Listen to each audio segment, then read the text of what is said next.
Bonjour, maintenant on va voir la fiche de TD des rayons X. Alors, on va voir le premier exercice. Donc, premier exercice, on vous dit, sachant que le rendement d'un tube à rayon X à anode de tungstène 7,74 alimenté par une tension de 80 kV présente un rendement de 0,8%. Que devient l'énergie non émise sous forme de rayon X? L'énergie non émise sous forme de rayon X. Alors, dans la réponse, dans le corrigé que je vous ai envoyé, on vous dit, alors, l'énergie qui n'a pas été convertie en rayonnement X est dissipée sous forme de chaleur qui peut devenir très intense dans le tube, ce qui explique qu'ils sont très souvent équipés d'un système de refroidissement. Si on revient vers le cours, par exemple, alors dans le cours, si vous vous rappelez par exemple du schéma, le schéma que nous avons fait, le tube de Coolidge, alors nous avons dit que Alors, nous avons dit ici qu'on chauffe, par exemple, là il y a un chauffage, c'est-à-dire on chauffe, batterie de chauffage, donc on chauffe le filament et que le filament, il libère des électrons qui vont se diriger vers la plaque et ces électrons-là, quand ils se dirigent vers la plaque, ils vont faire des interactions avec le noyau et les électrons, ils libèrent des rayons X que nous voyons ici, donc les rayons X. Et la plaque, elle est en train de se chauffer. Il est en train de se chauffer. Alors, c'est pour ça qu'ici, vous avez un système, ici ce qu'on appelle un système de refroidissement de l'anticathode, le refroidissement de la plaque, qui est l'anticathode, pour qu'elle ne se chauffe pas trop. Comme ça, elle ne va pas libérer par elle-même, elle ne va pas libérer ses électrons. Comme ça, les électrons, c'est-à-dire ces électrons, ils restent dans le métal. Et quand les électrons du filament ils arrivent, vont faire des interactions avec ces électrons et c'est les rayons X qui vont être libérés. Sinon, si elle se chauffe trop, elle va libérer elle aussi des électrons avec les rayons X. Et quand les électrons ils arrivent, ils ne trouveront pas d'électrons pour faire des interactions et libérer des rayons X. Donc à chaque fois que tu dépasse une certaine température, on fait un refroidissement. C'est pour ça que dans l'exercice, ils vous disent, dans l'exercice, donc l'exercice ça, ils vous disent que devient l'énergie non émise sous forme de rayons X. Là, ils vous disent que devient l'énergie non émise sous forme de rayons X. Alors cette énergie-là, qui n'a pas été l'énergie qui n'a pas servi de, à émettre des rayons X, elle est dissipée sous forme de chaleur qui peut devenir très intense dans le tube, ce qui explique qu'ils sont très souvent équipés d'un système de refroidissement. Donc il y a une chaleur qui sert à faire sortir les électrons du filament.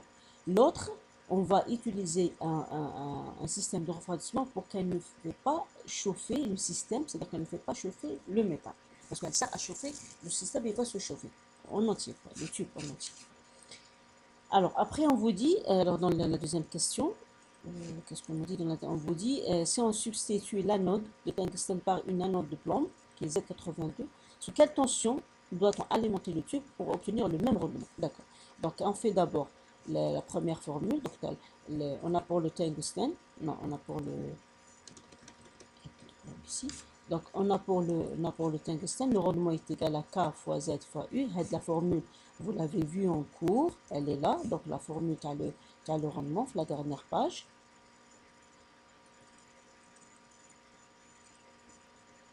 D'accord, alors la dernière page, donc la formule du rendement, elle est là. Voilà, le R est égal à K fois Z fois U. K fois Z fois U. Donc, dans le cas du tungstène, vous avez K fois Z fois U est égal à K 74, parce que Z 74 fois 80. Aussi 80, elle est donnée dans l'exercice. Maintenant, pour le plomb, on a pris ça comme étant R'. Donc, R' est égal à quoi? Est égal à K fois 82 fois U'. Ce que vous voyez est le même, c'est le carré de la constante est la même, parce que c'est le même tube. D'accord? Donc, c'est la même. Ce qui va changer, c'est le Z, parce que ça, c'est le tungstène et le plomb. Et ce qui va changer aussi, la tension, parce qu'ici, on a utilisé 80, mais maintenant, ils vous disent sous quelle tension. D'accord? Et le rendement, avec le même rendement, donc la même valeur, parce que le rendement, c'est 0,8. Elle est donnée dans l'exercice. On vous a donné un 0,8 comme valeur de rendement. Donc, bien sûr, c'est juste des calculs. C'est-à-dire là, vous êtes en train d'appliquer. Donc là, vous avez K, vous avez ça qui est égal à ça. Donc K fois 74, 80 est égal à K 82U.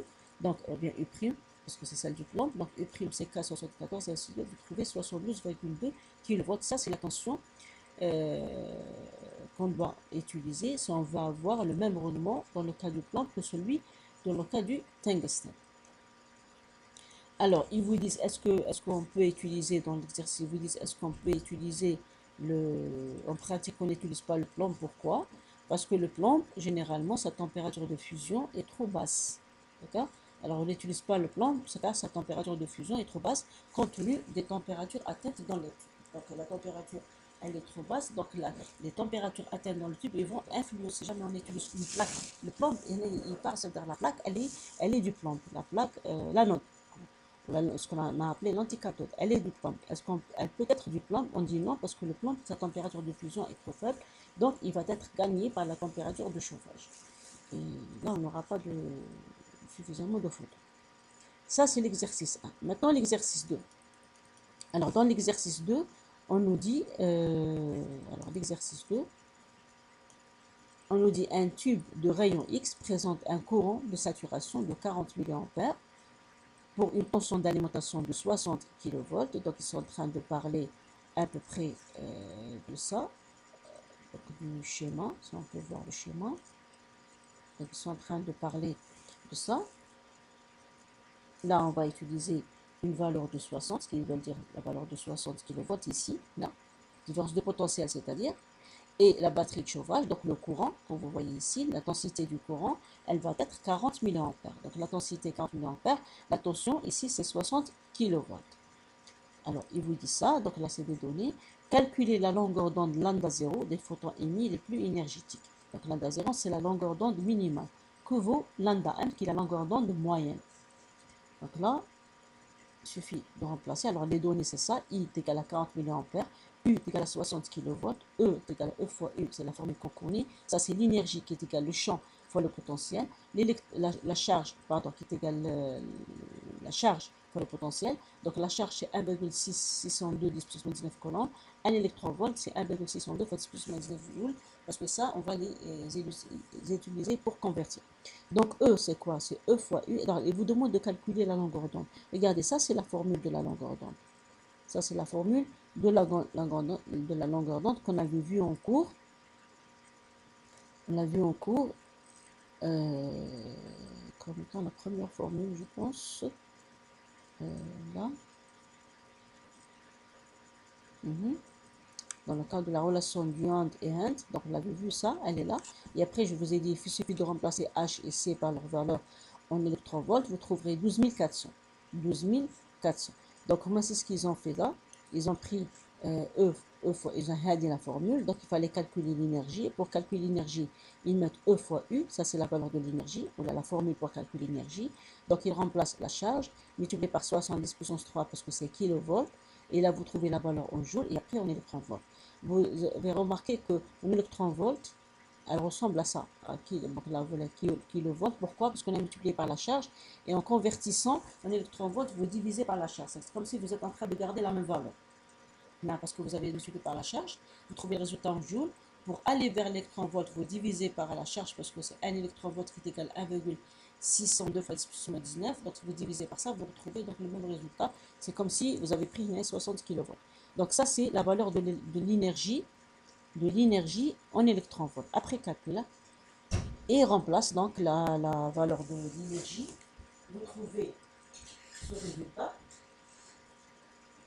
Donc quand vous remplacez l'énergie, vous trouvez 0,207. Donc ça, c'est la longueur d'onde minimale. C'est la longueur d'onde minimale des photons. La longueur d'onde moyenne, c'est 3,5 de lambda 0. Et vous trouvez votre valeur. Alors, pour la deuxième question, la deuxième question, ils vous disent le rendement mesuré est de 0,6%. D'accord? Que devient-il si on porte la tension à 5 kV? La valeur, c'est dans le cas de 60 kV. Maintenant, si elle est, pardon, là, c'est pas 5, pardon, c'est 75. Parce que, pardon, vous corrigez sur votre fiche de TD, c'est 75.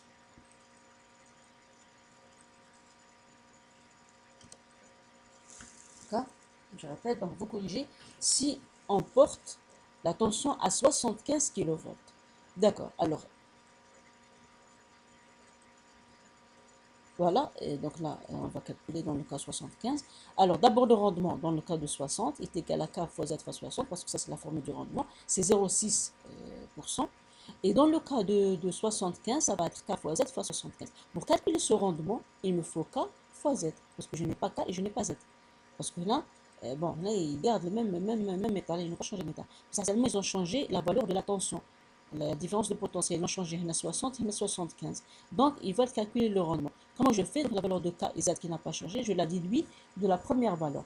Alors, là, je n'ai K fois Z, c'est 0,6 sur 60. C'est-à-dire, je la déduis dans le cas où j'avais 0,6% du rendement et j'avais 60 euh, comme différence de potentiel. Avec la valeur de K fois Z, je vais l'utiliser ici. Donc, on a trouvé 0,6% sur 60, je la garde telle qu'elle est, multiplié par 75, qui est la valeur de la tension. Et je trouve 0,75%, qui veut dire que le rendement a augmenté quand on a augmenté la différence de potentiel.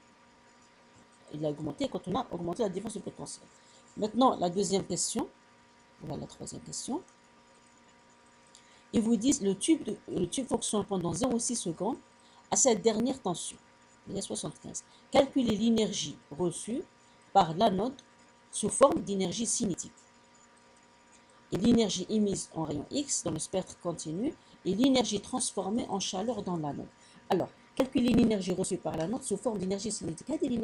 L'énergie cinétique, c'est-à-dire c'est l'énergie qu'a reçue ici l'anode, parce que l'anode, elle va recevoir les électrons. Donc les électrons, quand ils vont arriver à l'anode, ils arrivent avec une certaine énergie cinétique, c'est sûr, parce qu'ils sont en déplacement. Donc ils arrivent avec une énergie. Les électrons qui sont sortis du filament, ils arrivent sur la plaque avec une certaine énergie cinétique. Et avec leur énergie cinétique, ils vont faire des interactions avec les électrons libérés des rayons X. D'accord? Et une partie de cette énergie, si vous voulez, elle sert à l'échauffement. C'est pour ça qu'on a un refroidissement, un système de refroidissement. Donc, avec l'énergie qui ramène les électrons, avec une certaine énergie, elle va servir dans l'interaction, c'est-à-dire pour libérer les électrons. Il y a une autre partie qui va servir à l'échauffement. Mais quand ils arrivent avec une énergie totale, c'est une énergie cinétique. Donc de là, il vous demande de calculer d'abord l'énergie. Alors en premier, il vous demande de calculer l'énergie cinétique reçue par la note. Donc on va calculer l'énergie cinétique reçue par la note, elle est là. Donc là, vous voyez l'énergie reçue, vous avez E, alors vous avez E est égal à U fois I fois T. D'accord? U fois I fois T. Donc c'est une autre formule de l'énergie. C'est U fois I fois T. Les formules, vous les avez déjà vues au lycée quand vous avez fait de l'électricité. Donc vous avez la différence de potentiel fois le courant fois le temps. L'énergie, c'est la différence potentielle fois le courant fois le temps. Donc vous avez 75. Le courant va à 10 puissance 3 parce que 75, elle a été donnée en, je pense, elle a été donnée en kilovolts. Voilà, kilo, donc c'est pour ça qu'on a multiplié par 10 puissance 3. Le courant, c'est 40 milliampères, donc on va multiplier par 10 puissance moins 3. Donc là, fois 10 puissance moins 3, fois 0,6. 0,6, elle était la valeur, je pense, du temps. Là, ils ont donné une valeur du temps qui est égale à 0,6 secondes. Voilà. Donc là, on a calculé l'énergie. Cette énergie que vous êtes en train de calculer, vous voulez dire, c'est comme si c'était l'énergie totale. C'est l'énergie que ramènent les électrons du filament vers la note. Que ramènent les électrons du filament vers la note. Donc elle est égale à 1800. Maintenant, l'énergie rayonnée vaut. Donc il y a une partie de cette énergie totale qui a été émise sous forme de rayonnement, sous forme de rayon X. Donc l'énergie rayonnée est égale à E de R. C'est l'énergie radiante qu'on avait vu dans la formule comme étant l'énergie radiante. Parce que je vous ai dit que l'énergie radiante, c'est l'énergie des photons. C'est l'énergie des photons. C'est cette énergie-là, ER, que vous voyez ici, c'est l'énergie du photon. L'énergie des photons. Alors, ER, c'est K fois I, Z, UK fois T. Donc, vous remplacez, soit vous remplacez K si vous avez tous les données. Sinon, quand vous ne l'avez pas, vous... Parce que R, c'est quoi? R, c'est... On va revenir vers la formule. Elle est là. Le R, c'est K fois Z fois U. K fois Z fois U. C'est-à-dire égal à K fois Z fois U. D'accord? Donc, qu'est-ce qu'il vous reste? Il vous reste U fois E fois T. Je répète. K fois Z fois U. Là, vous voyez très bien que le U est la puissance de 1. Donc, K fois Z fois U, c'est R. Comme vous voyez ici, c'est K fois Z fois U qu'on avait remplacé là. Qu'est-ce qu'il vous reste? Il vous reste I. Il y a I. Un U ici et le T. Donc, U fois I fois T. C'est quoi? C'est E. Donc, la formule E de R, c'est comme si elle devient R fois E. Elle devient R fois E. On ne pouvait pas la remplacer avec ça parce qu'on n'avait pas K. On a I, on a Z, on a U, on a T, mais on n'a pas K. Donc, on a été obligé de remplacer par R fois E. Donc, R fois E, R c'est quoi? C'est 0,75% qu'on avait calculé. elle était donnée tout à l'heure, donc c'est 0,75 fois 1800, il y a la valeur de E, donc 1800. Ça fait 1350, ça fait 13,50 joules. 13,50 joules, parce que le rendement, il faut l'utiliser avec 0,75. Donc 13,50 joules. Ça, c'est quoi? C'est l'énergie rayonnée, c'est l'énergie prise par les photons, par les rayons X. C'est l'énergie radiante, l'énergie rayonnée. D'accord? Maintenant, l'énergie calorifique, c'est-à-dire ce qui reste, c'est ça qui va être servi comme, pour l'échauffement, comme énergie calorifique. Elle est égale à quoi? Elle est égale à l'énergie E de E moins E de R est égal à 1800 qui est l'énergie totale moins 13,50. C'est ce que l'énergie calorifique. C'est pas l'énergie cinétique, c'est l'énergie calorifique du chauffage. D'accord? Attention, c'est l'énergie calorifique, c'est pas l'énergie cinétique. Qui est égale à l'énergie totale liée à l'énergie cinétique, c'est l'énergie que ramenent les électrons, moins l'énergie radiante. Alors, dans la quatrième, je pense, quatrième question, voilà, on vous dit le spectre, donc on a calculé là, on avait calculé, donc vous avez calculé l'énergie reçue par la note, l'énergie totale, l'énergie cinétique, vous avez trouvé 1800, l'énergie émise R, vous avez trouvé 13,50, et l'énergie qui a servi comme transformation, c'est comme échauffement, comme chaleur, donc c'était la différence entre les deux. Dans la quatrième question, on vous dit le système de refroidissement de la note ne permet que d'évacuer une quantité de chaleur limitée. Le système de refroidissement de la note ne permet que d'évacuer une quantité de chaleur limitée. C'est tout. Il ne va pas tout refroidir. Ça reste quand même une certaine chaleur. La plaque, elle reste quand même chauffée. Sachant que le foyer thermique d'une surface de 30 mm², sachant que le foyer thermique d'une surface de 30 mm², une surface de 30 mm², ne supporte qu'environ 120. Donc là aussi, je pense qu'il y a une erreur, ou c'est un corrigé, ce n'est pas corrigé comme je t'ai dit. 120 joules, ici c'est joules d'abord, parce que c'est une chaleur qu'on est en train de donner, 120 joules fois millimètre moins 1. Donc je répète, on vous dit comme quoi le système de refroidissement il ne va pas tout refroidir et que la plaque de surface 30 mm² ne supporte qu'environ 120 joules par mètre carré. Donc chaque 30 mètres carrés ne peut supporter que 120 joules. Ils vous disent déterminer la tension maximale de fonctionnement du tube.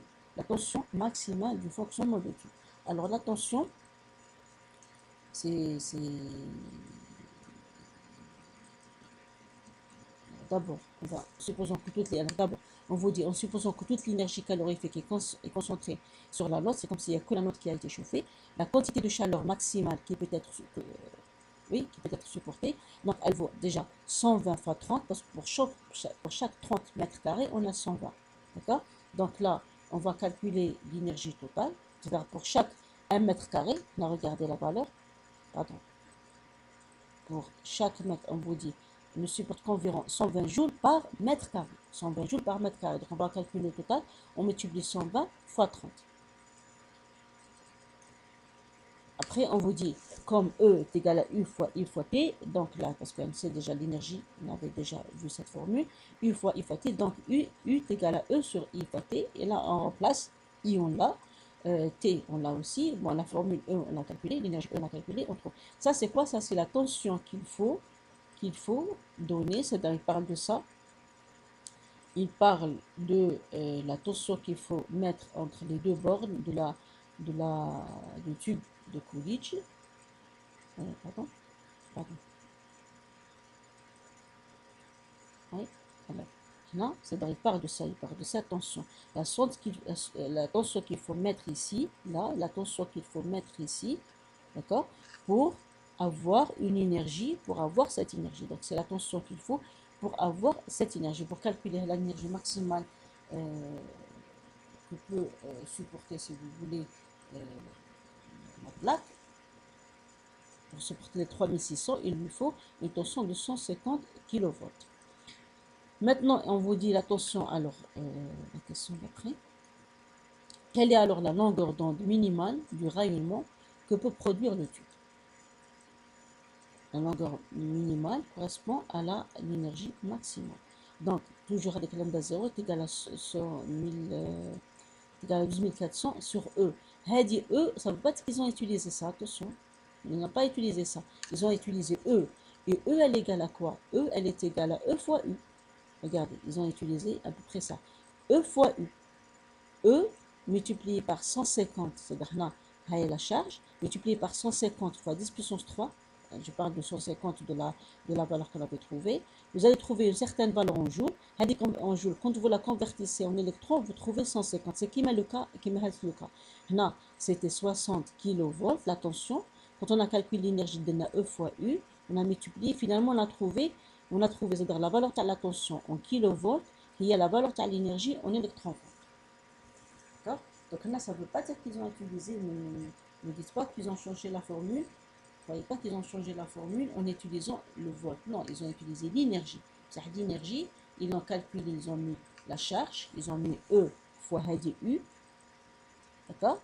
Ils trouvent la valeur en joules. Quand ils ont converti en électron-volt, ils trouvent la même chose, donc 150 fois 10 puissance 3. Donc ça, c'est la valeur minimale qui correspond à cette tension-là, d'accord, cette tension-là, et à l'énergie maximale que peut supporter la plaque, que peut supporter la montre. Alors maintenant, l'exercice 3. Alors dans l'exercice 3, on vous dit les énergies de liaison d'un électron de la couche K, de l'argent et du molybdène sont respectivement 25,6 et 20,1 kV. La longueur d'onde de l'arrêt K alpha, qu'on avait déjà vu, c'est-à-dire que là, c'est-à-dire K alpha, ça veut dire que j'ai la couche L vers K. L'électron, il vient de la couche L vers K. Pour l'argent, c'est 0,558 angstrom. Ça, c'est la longueur d'onde. Ils vous disent calculer la vitesse d'un électron éjecté de la couche K d'un atome de molybdène par le rayonnement K alpha de l'argent. Il n'a pas de sens. Par le rayonnement K alpha de l'argent. C'est-à-dire que la longueur d'onde de l'argent, la longueur d'onde, qui est la longueur d'onde de K alpha de l'argent, avec cette longueur d'onde, je vais libérer l'électron de la couche K du molybdène. La longueur d'onde à la couche K de l'argent, je vais l'utiliser pour libérer l'électron de la couche K du molybdène. Ils vous disent, calculer la vitesse d'un électron éjecté de la couche K d'un atome de molybdène qu'on avait rayonné par la longueur d'onde de K de l'argent. Alors, là, on vous dit, alors, l'énergie de la couche K, d'accord, l'argent d'abord, elle est égale, donc l'énergie de la couche K de l'argent, elle est égale à ça. On a utilisé la formule, on a utilisé cette formule-là pour calculer l'énergie. Donc on a utilisé, parce que la longueur d'onde, c'est le contraire. On a utilisé l'énergie, elle est où la formule, on a utilisé cette énergie. Cette formule, sinon c'est cette formule-là. Cette formule, si vous voulez. Cette formule. Donc là, vous avez lambda 0, la lambda minimale est égale 12400 sur E0. Si vous voulez calculer E0, vous mettez 12400 sur lambda. 12400 sur lambda. Alors, seulement là, voilà.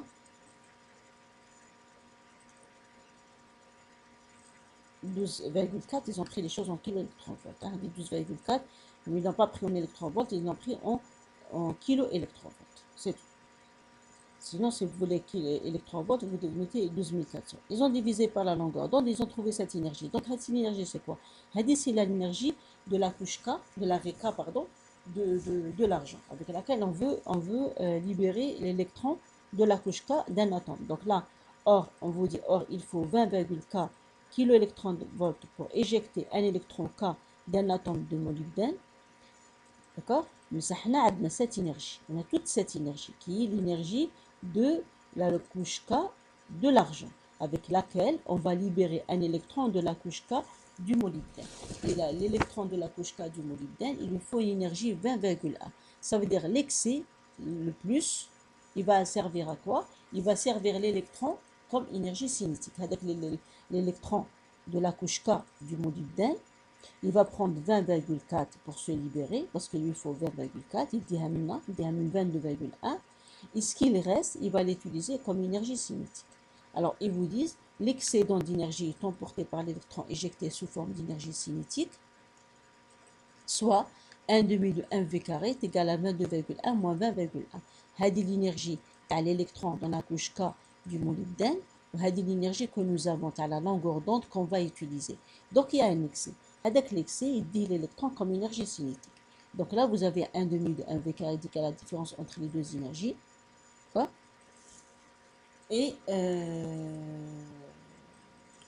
donc là, ils ont converti les choses en joules, parce que l'énergie est un kilo-électron-volt. Donc on a converti d'abord en électron-volt, on a multiplié par 10 puissance 3, et on a multiplié ça pour convertir en joules. On veut la valeur en joules.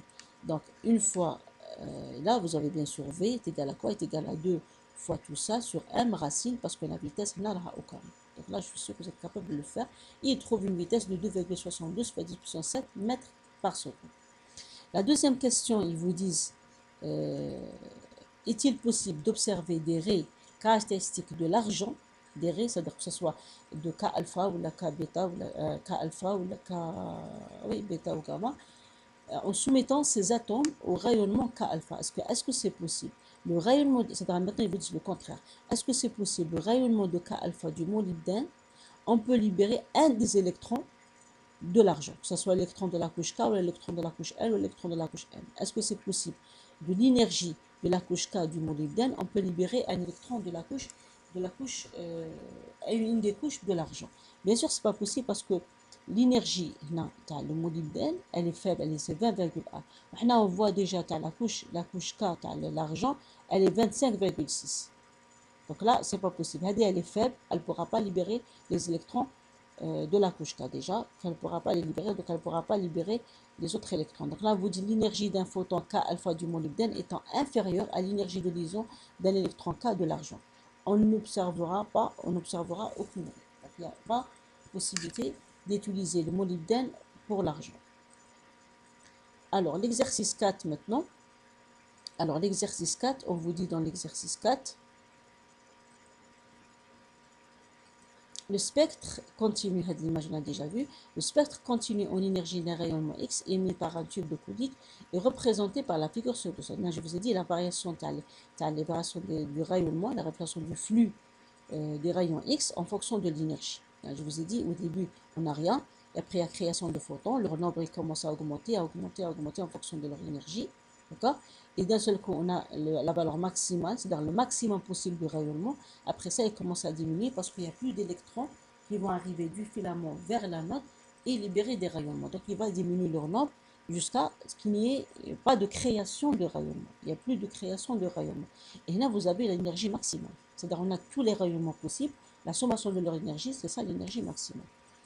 Alors, ils vous disent, sachant que l'anticathode est bombardé par environ 10 puissance 16 électrons, donc dans le filament, à la seconde, évaluer le rendement de ce tube.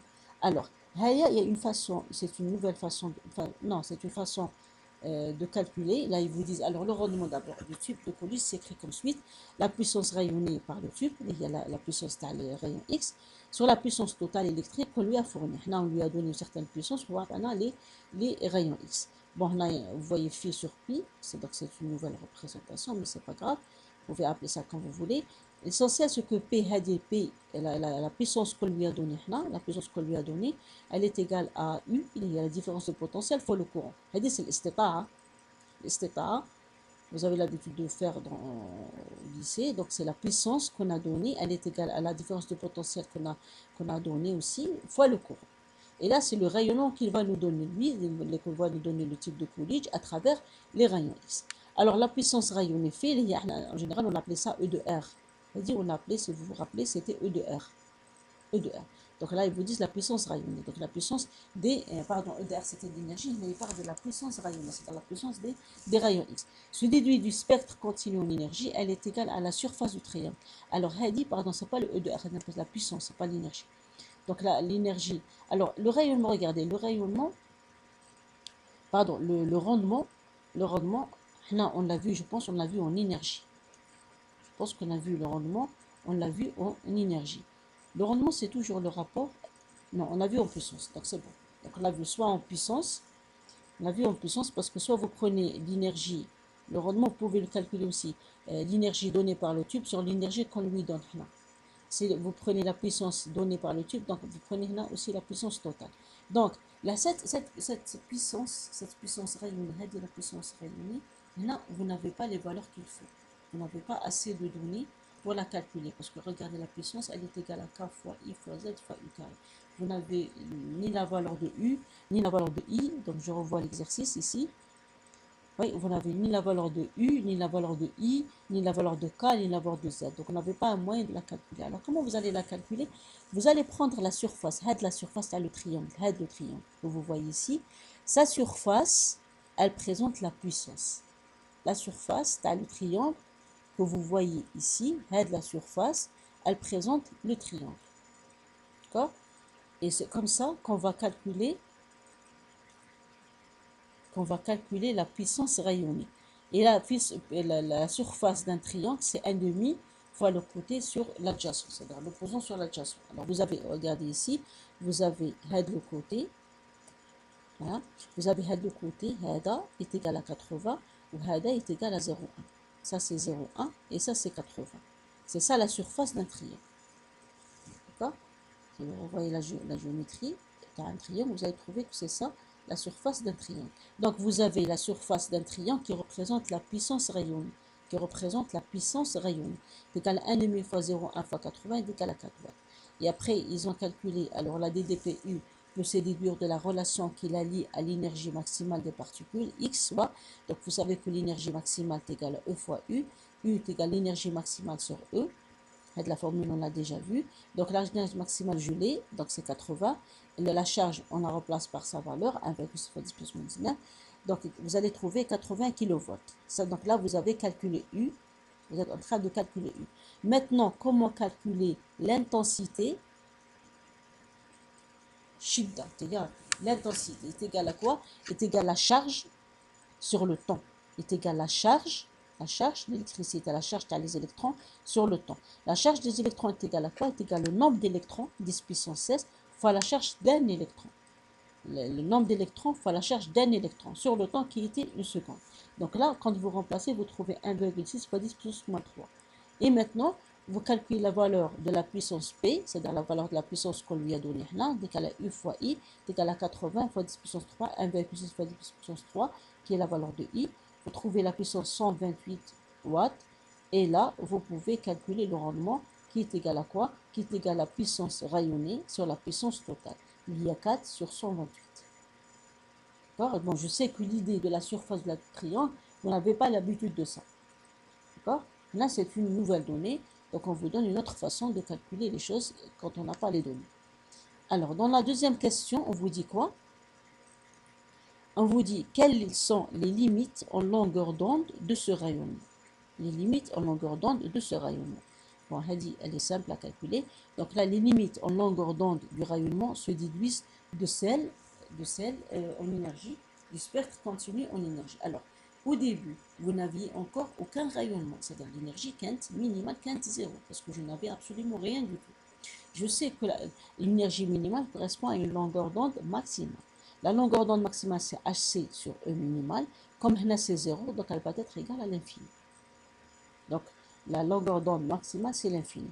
Maintenant, je sais que l'énergie maximale, c'est 80, et que l'énergie maximale correspond à une longueur d'onde minimale. Donc, Hc sur E max est égal à 12,4 sur 80. Et vous trouvez ça, c'est la longueur d'onde minimale, ça, c'est la longueur d'onde maximale. Après, ils vous disent dans la troisième question, en supposant que les électrons sont arrachés de la cathode avec une vitesse nulle, déterminer leur vitesse au niveau de l'anticathode, est-ce qu'ils sont relativistes? Alors, ils sont en train de parler de ça. Ils vous disent ils sont arrachés, c'est-à-dire ils sont en train de parler de ces électrons-là. Des électrons qui sont arrachés de la cathode, c'est-à-dire ils sont arrachés du filament.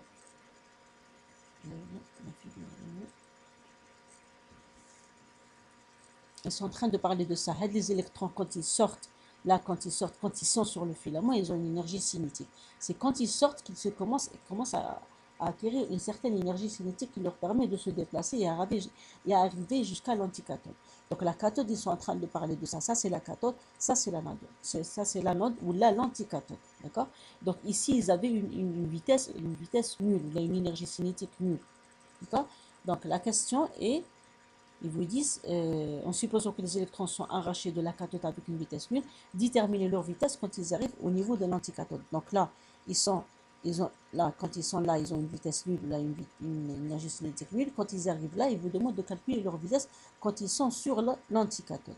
Alors, pour ça, vous allez, et après, il vous demande est-ce que ils sont relativistes. Alors, la réponse est suivante. Vous dites, pour déterminer leur vitesse, on doit d'abord calculer leur énergie cinétique.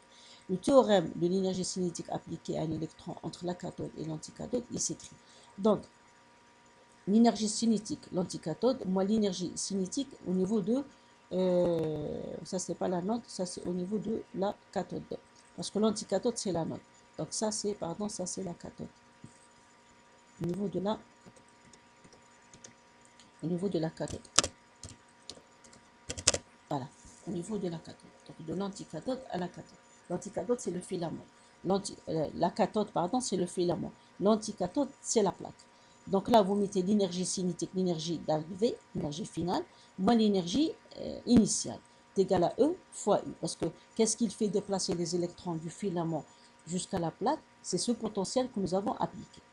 C'est le déplacement des électrons, ça sur l'influence de ce potentiel que nous avons appliqué. Donc l'énergie cinétique dans l'anticathode, elle existe, puisqu'ils arrivent avec une certaine énergie. Ça, sur la cathode, elle est égale à 0. Ils nous ont dit que c'est une vitesse nulle. C'est égal à E fois U. Donc vous calculez l'énergie cinétique de l'anticathode, vous remplacez, et là vous trouvez votre 80 kV. Quand vous remplacez, vous trouvez la valeur de 80 kV. D'accord? Et là vous remplacez par la charge. Vous allez trouver la valeur en joules. Vous trouvez la valeur en joules. Après, vous la convertissez en électron-volt. Alors, en vérité, on vous dit ça, comme l'énergie cinétique des électrons au niveau de l'anticathode est supérieure à 2,7, ces électrons sont donc relativistes. Et là, on a déjà vu que le cas de relativiste, les particules relativistes et les particules classiques, on avait vu ça, nous avons dit que les particules classiques, c'est que la vitesse, elle est inférieure à 0,1 fois c, qui était la vitesse de la lumière, et les autres, ils sont supérieurs à 0,1 fois c. Là, on a vu dans le cours un rapport avec la vitesse et on n'a pas vu l'énergie. Donc là, vous avez une donnée de plus. Bien sûr, on peut démontrer, on peut à partir de la vitesse arriver à l'énergie. D'accord? Mais maintenant, on ne peut pas le faire. On vous dit comme l'énergie cinétique des électrons au niveau de l'anticathode est supérieure à 2,5, donc ces électrons sont des électrons relativistes. Si leur énergie, si par exemple l'énergie de certaines particules, elle est supérieure à 2,5, on peut déduire que c'est des particules relativistes. D'accord? Donc directement. On peut déduire que c'est des particules relativistes. Comme c'est des particules relativistes, donc la formule c'est ça, c'est-à-dire la formule. Et là, vous n'avez qu'à remplacer. Vous avez 3 fois 10 puissance 8. Là, c'est l'énergie au repos de l'électron, parce qu'on est en train de parler des électrons, donc c'est leur énergie de repos qu'on connaît, on a déjà vu ça. E0, la même chose, 512. Et EC, c'est leur énergie cinétique que nous avons calculée ici. Plus 80, et vous trouvez leur vitesse. Donc 1,5 fois 10 puissance 8. On remarque qu'ils sont proches de la vitesse de la lumière. Donc c'est vraiment des particules relativistes. Ils ne sont pas supérieurs. Hein. Donc ils sont proches de la vitesse de la lumière, et c'est ça leur vitesse. Bon, ça c'est les exercices. Donc il suffit de comprendre le principe. Le reste, normalement, c'est des formules et des applications. Je pense que c'est ça. Donc on a utilisé donc, les formules à peu près celle de calculer comment calculer la longueur d'onde, comment calculer l'énergie. Donc il faut voir que l'énergie, elle a plusieurs façons de la calculer, soit avec la formule de 1, soit en utilisant E fois U. Il y a aussi le rendement, il faut savoir comment calculer le rendement, qui est important dans son chapitre. L'énergie radiante aussi, comment calculer l'énergie radiante. En général, ça a été ça. Donc, globalement, c'est ça. Et comment calculer les longueurs d'onde. Si vous savez calculer l'énergie, vous pouvez calculer les longueurs d'onde. Et c'est tout. Donc, c'est ça les exercices. En général, c'est ça. Donc, essayez de refaire ces exercices-là. Et si vous avez des questions, bien sûr, vous pouvez me les poser, je vous ai dit, soit par email, soit je pense qu'il y a dans les commentaires aussi, vous pouvez les poser, soit à travers votre délégué ou bien votre chargé d'architecte. C'est tout. Alors je vous remercie pour ça.